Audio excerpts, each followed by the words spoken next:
Kasi nung graduate ako, doon ako na-publish, guys. Paano yun nga? Ang galing. For this community who supported my arts and crafts and who I really am.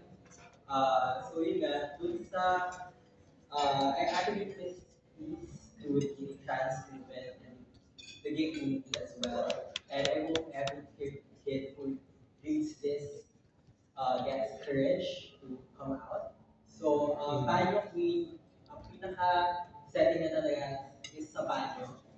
A total isolation from everyone, a safe space.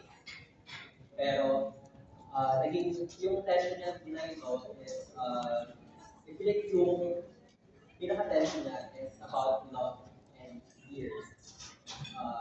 Pinaka-una love, kasi yung sa pinaka-safe space na to, you get to be real.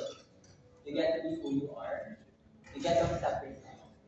You gotta show the mirror who you are, and ultimately love starts within yourself. So I'm really thankful for that safe space that I created for myself.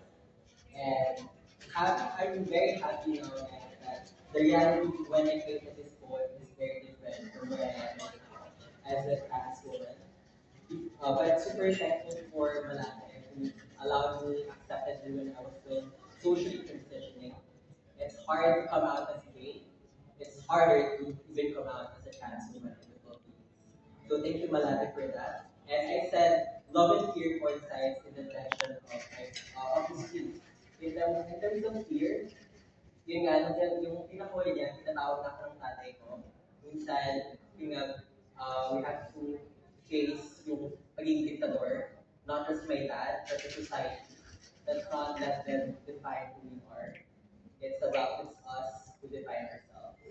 So, yun nga, maraming salamat Malate, and ituloy lang ang baklaan. So, thank you so